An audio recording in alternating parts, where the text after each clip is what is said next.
Yeah, it's that time again. Fantasy blood on the field. Let's go. Richmond wankers, what you thinking? Bucky out the door, now Big still sinking. Worst deal in the league, no doubt. Contract so bad you can't trade your way out. Banger spent $250, man, that's insane. QB and RB chained up in the same game. When the bye week hits, the lineup dies. Money down the drain, tears in your eyes. Everyone's Harry's roster, man got fouled. Josh board sticking like a busted cow. The possum great somehow made it worse. Whole squad cursed, put the name in a hearse. And through it all, the Portland Thundercats roster is mean. Fastest, strongest, the best you've seen. Every matchup they ready to brawl. This is the year they gon' win it all.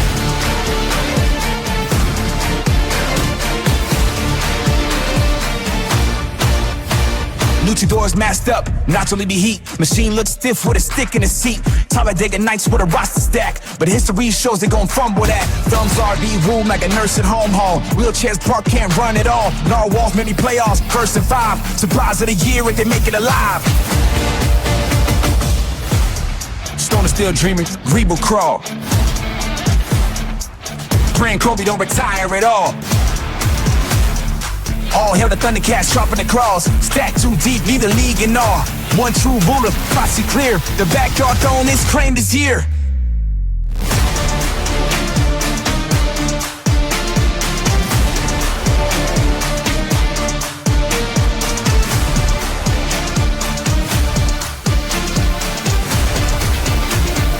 Portland Thundercats like to bring. We raise the brain. Portland Thundercats fulfill the dream. Hi, what's up, Andrew? We are here to open the 2025 season. Lots of craziness over the off season. How we feeling? Man, it's a bit of a whirlwind, to be honest with you. Man, this off season flew by. Had some questionable decisions come free agency time. I think the rookie draft was pretty standard. Nothing out of the ordinary. You know, everybody knew Genty was going 1, and then Hampton, McMillan, Hunter, and Henderson. They're rounding out the top 5. Solid pickups. I think you could interchange some of those, but no real issues there. Emeka Egbuka might turn out to be a huge success, depending on the health of Godwin. But rookie draft was fine. Man. Some interesting developments there in free agency. Yeah, give me your quick reaction. Is there anything that jumps off the page, something that you think, like, man, I can't believe this decision was made? Multitude actually of those reactions to some of these signings. But I think it'd be ridiculous for us to overlook the $404 contract handed out to CD Lamb. $404. I'm not sure that we have a man in our league that is getting over $200. 200 plus. You know, I don't think we've broken the $300 barrier up until this free agency in terms of contract length and overall money. And all of a sudden, Guadalajara Luchadores come in and they have all this cash flow coming in with their new team, and they spend $100. That is over 20% of the cap for one player, and it's for the next 4 years. So I really hope CeeDee Lamb doesn't have some mental health problems and decides to step away from the game, or this dude just canned $400 of cash on that signing. I think the other two big signings, for Christian McCaffrey and Derrick Henry, I think those ones are a little excessive. But as you know, with any sort of cap system, when you've got cap to spend, you want to spend it. And so I think these people went way above and beyond probably the worth of their players, especially considering that McCaffrey can't even finish a season. But apparently he's worth $130 now. So we'll see how that one shakes out, but I'm definitely glad I wasn't the man that got swindled into one of those 3 deals. Yeah, I'd say my biggest takeaway that I was like literally laughing at people for were the multi-year kicker and defensive IDP commitments. You're laughing at a $404 commitment for CeeDee Lamb. At least CeeDee Lamb's going to score points. The Androids committing $81 over 3 years to a 30-year-old TJ Watt who has been injured. I can't imagine a worse investment than, or even just $6 over multiple years for Jake Bates, or I think it's 12 actually bucks. You're talking about players that you're going to want to drop on bye weeks. Now you got to hold this player for the next 3 years. That's a kicker that's, not even going to be on the roster. So my, I think people really got sucked into the new structure with the multi-year discounts, and there are a lot of these players I look at that think it might feel okay today, but in 3 or 4 years where you're still looking at this player on your roster, it's going to be a complete disaster. Yep. No doubt there. I also think our quarterback market for the potential top two quarterbacks in the league, Blew Jackson up. and Hurts, went. I'm grateful that Guadalajara literally hunted me down with 1 minute left on my offer, north of $90 for 1 year for Hurts, to take over with a 3 year, $85 million contract.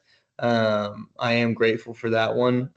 But I think we'd also be doing a disservice to the league if we didn't call out Eugene. Do you want to do that, or would you like me? Yeah, go ahead. So Eugene Machine, we're talking about $404 handed out to CeeDee Lamb, potential top 3 wide receiver in the league. Well, Eugene Machine, must have been staring at his phone cross-eyed as he was reading the name Nico Collins, and decided, I think he's worth north of $390. Three $390 given to a man that has not produced to an extreme degree throughout his career. Solid player, solid. Love Nico, love his name, great guy. All right, got a decent quarterback thrown to him. We're talking $390. I don't know what possessed him to do it. I don't know if he's throwing in the towel right now, or if he's just banking on Nico being the top guy in the league by a wide margin for the next 4 years. But Nico Collins on a 4 year, $96 per year contract absolutely rocked my socks off. Let's talk through Eugene really quick because Branch has a lot of confidence, and I just want to go through his signings real quick. Tell me what you notice about this. Mahomes, $28 for 3 years. Calvin Ridley, $34 for 3 years. Nico Collins, $96 for 4 years. Let's see the next one he signed. Evan McPherson, $2 for 2 years. Trey Henderson, $4 for 3 years. Khalil Shakir, $34 for 3 years.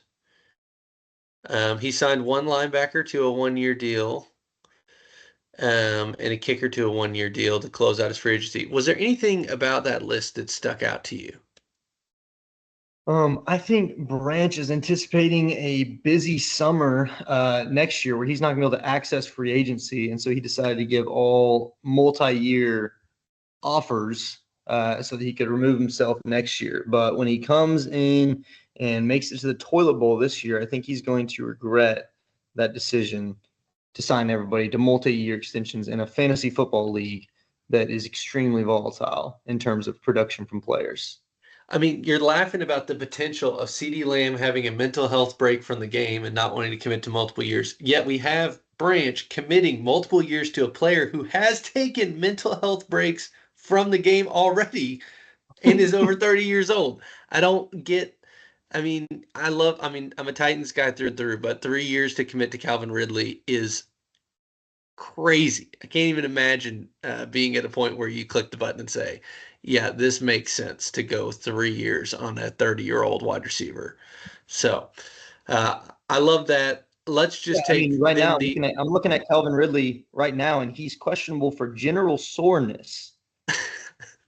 So if Week one. about a man that we should expect production from, um, a man that we're expecting to produce for the next 3 years, I'd be slightly concerned that my 30-year-old wide receiver is struggling with general soreness, and he's questionable because of it.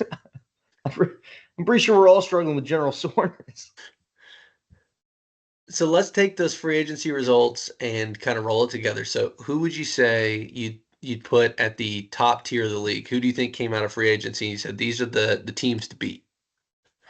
The teams to beat from free agency. Not just from free agency, but heading into the season.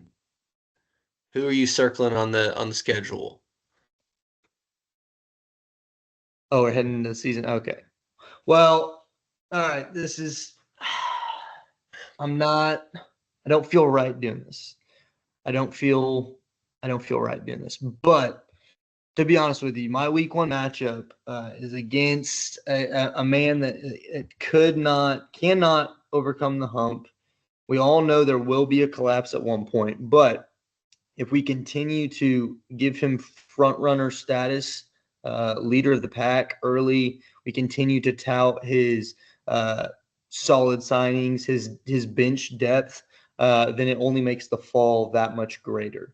So I will go ahead and give you your flowers now, Ben, because we know that it is for a short while that you will experience this joy, for sorrow is coming. But the signings that you made, noted by the $40 snag of Trey McBride, that one did shock me there that we allowed you to come out of free agency with that signing for that number. And then you did also you picked up a wide receiver. I'm scrolling down your roster trying to figure out who is that wideout that you signed. Terry McLaurin, Terry probably. McLaurin. Terry McLaurin.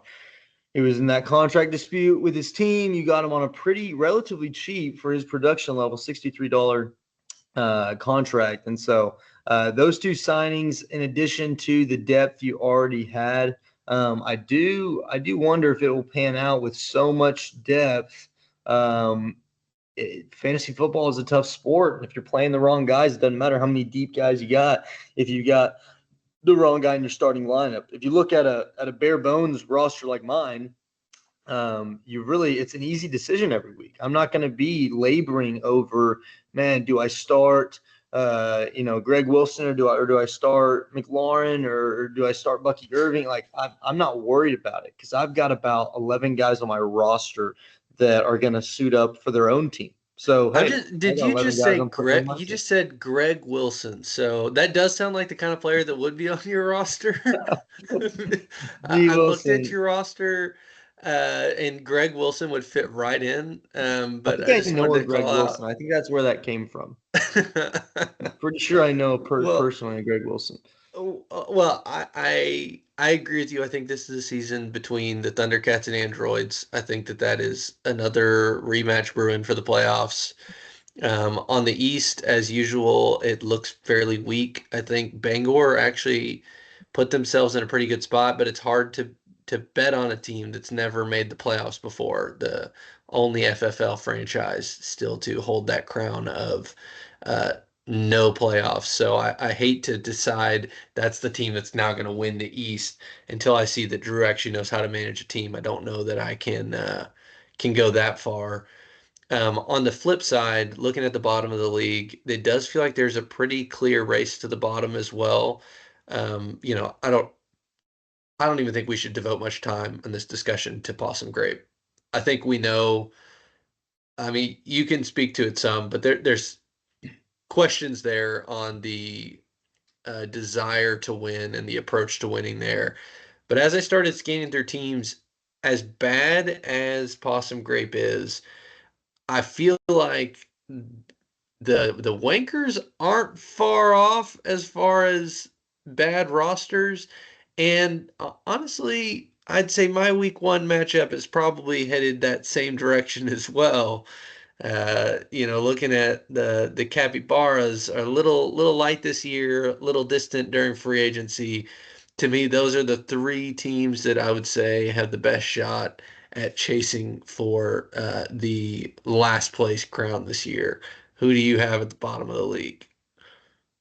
All right. Well, I appreciate after me uplifting you, you just absolutely sniping me in the back. But I will say that my roster, although we are counting on health will be a big factor, which is very not guaranteed in the NFL. But if health plays in my favor, I'm not too worried about this roster. And I do have $95 of cap space remaining, about 19%, to be able to go out and spend on players with trades that these contracts that won't be working out for some of these teams, and they'll be looking to go a different direction, getting some money back in their pockets. We'll figure it out. But I Yeah, appreciate the just shout out. question. How good do you feel about starting two of Daniel Jones's wide receivers week one? I'm fine. Daniel Jones, it's a new year. It's a new him. You've never seen Daniel Jones in a Colts jersey. So let's not talk about Daniel Jones unless we're going to mention in a Colts jersey. All right? Hmm. We'll be okay. We'll be okay. Okay. Anything's better than Anthony Richardson, honestly. The Lord is Okay. watching out for me. Okay, bottom of the league. Yeah, Richmond's a joke. They always have been. It is what it is. All right. They play the game. They got two managers and they got half a brain. It is what it is. All right. But what we are going to say, and what I do want to devote some time to, because I don't appreciate you just letting Charlie off the hook, is the possum grape scramblers. Now, my problem with possum grape comes not from a place of ineptitude in his signings or the inability to structure a roster effectively. I'm not too worried about that. We've been dealing with Ben Kiesling for like 8 years now, and I'm fine. We can live with it. All right. But what I do have a problem with is the fact that we had three overall, but we had two additional managers apply to be accepted into this league, to be a part of this league, to be part of this family, this FFL. And well, I will say we kind of had one. All right, JoJo left a lot to be desired with his pick, but we had one. I don't know the guy, but we had one very passionate person that applied to be a part of this league, that wanted to join, wanted to take on an additional team. Meanwhile, Charlie Geschwind is sitting there on Possum Grape saying, you know, I'm not even going to participate in free agency, but I'm going to hoard my spot and not allow a new member who wants to join this league and give us full participation to be allowed the opportunity. So, frankly, I'm looking at his roster. Not much has changed since last year because he was AFK for all of free agency. This season's not going to go too well for him. It may be a year of not logging in to League Tycoon more than twice. He has paid his dues, so I appreciate that. But not logging in more than twice will possibly lead him to send it under new management. But as you said, riots in the street and Possum Grape, it makes sense. What is going on in the Geschwind ownership group? I don't know. But they will end up in the toilet bowl at the end of the season, guaranteed. Yeah, there's a path you could take to tanking that involves investing big in long-term assets, and the lack of appearance period was a surprise. But again, my point is when you've got other teams that were active in free agency that also look terrible, that those are the ones that why I wasn't giving a lot of focus on Charlie is it was obvious that he was AWOL.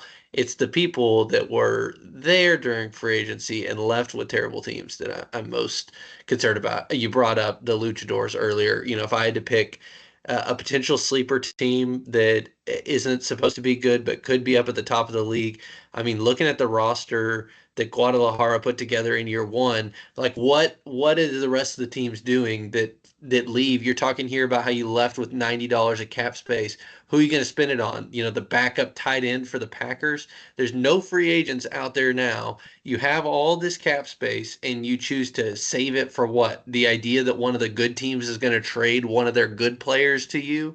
I just don't this idea that there's teams that held back tons of cap. I mean, Charlie's got $280 of cap space left. Maybe he's hoping to eat up some bad contracts and get some draft picks out of that approach. But we haven't seen that in the past. We haven't seen a team that has been so inclined to dump a bad salary contract that they're going to give up draft picks to do that, other than last year when Ben Kiesling did that and gave up his entire future to Bangor just to get rid of Madison. So maybe that's the approach here, but that's where my concern is at. But I do think there's teams like Guadalajara that really shouldn't be in a place of being competitive right now, year one post summer sausage disaster. And yet he looks like a team that could be in the top half of the league. Do you have anybody you see kind of as a sleeper that you think could rise from maybe that lower tier up to the top and be competitive? Yeah, yeah, I don't have problems with Guadalajara as a vote. That's not too bad. But if I had to pick one, I'd probably go to our nation's capital and talk about DC.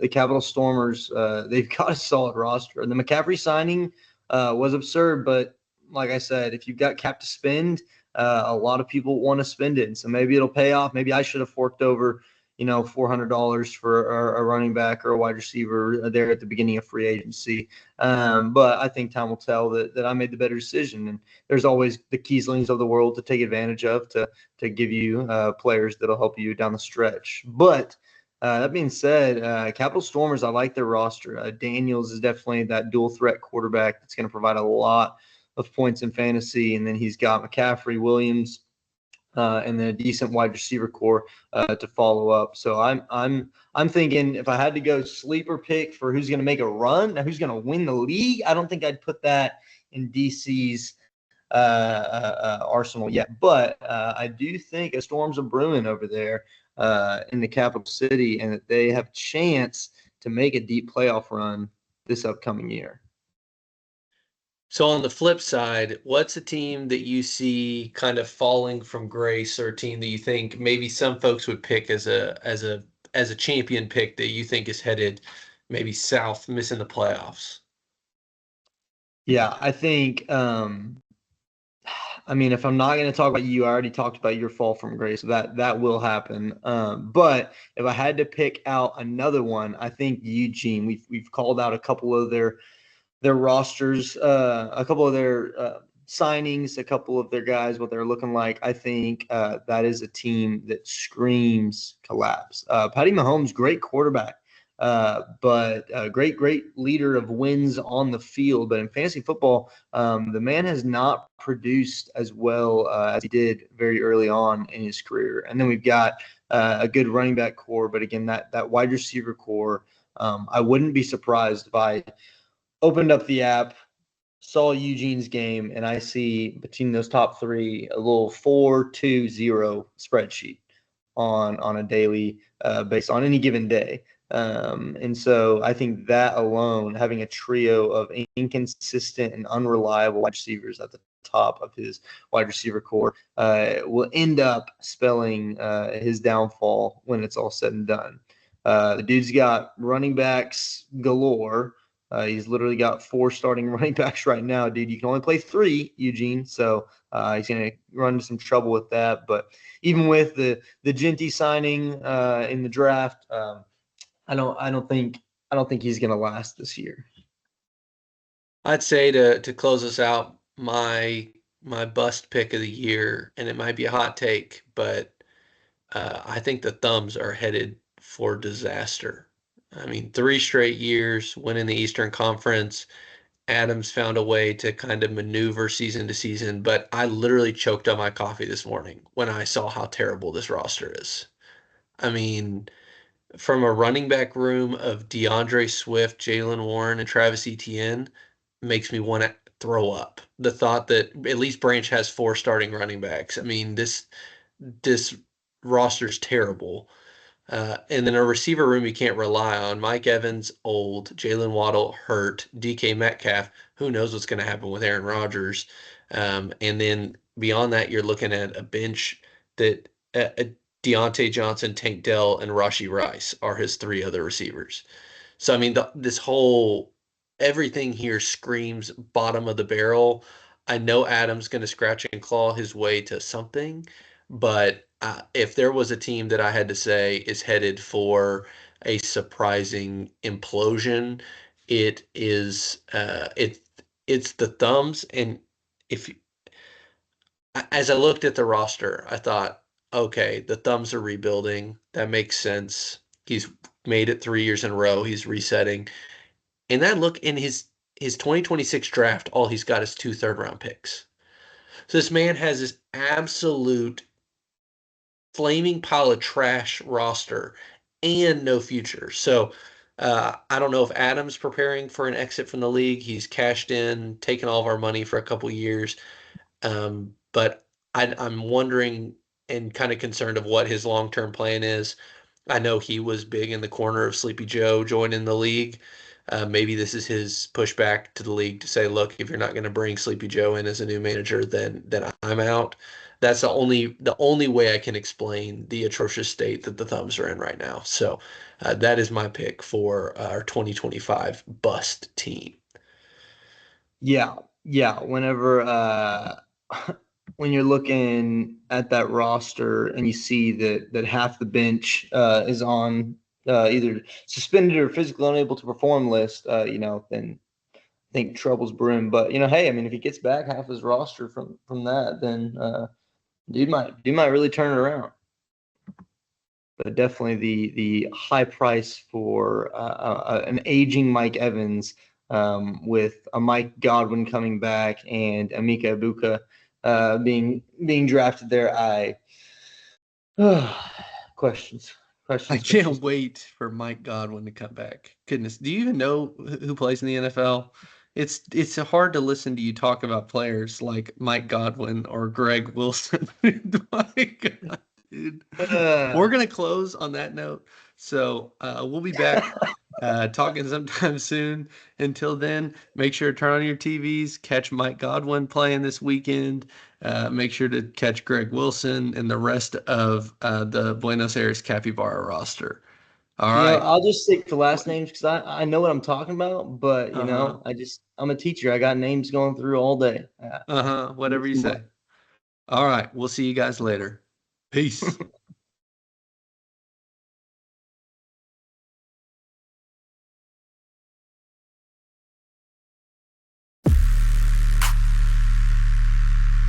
Yeah. Turn it up. Feel that bass jump.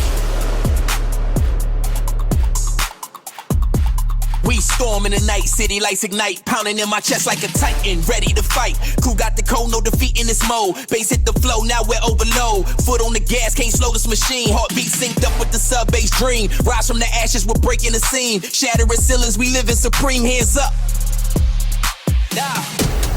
Handle we climbing, energy's timing, snare roll climbing. No denying, pressure be rising, crowds vibing. Moments arriving. Lights flash, we blast, press every limit they set. No sweat when we jet, your best bet, we the threat. Fist to the sky, yeah, we flex and respect. Bass like a beast, never taking a rest. We kings of the underground, thunderous sound. Quake on the map when we skunk the ground. Pulse getting loud for the kingdom crown. Now watch us erupt, no stopping the crown. Thunder catch the crown, raise the banners high. Roar through the clouds, echo far in the sky. Victory's ours, we detain the throne tonight. All hail the pause, let the power ignite. Thunder catch a crown, legend never died. Hands to the stars, watch the empire rise. We own this sound, thunder strikes the ground. Thundercats are crowned.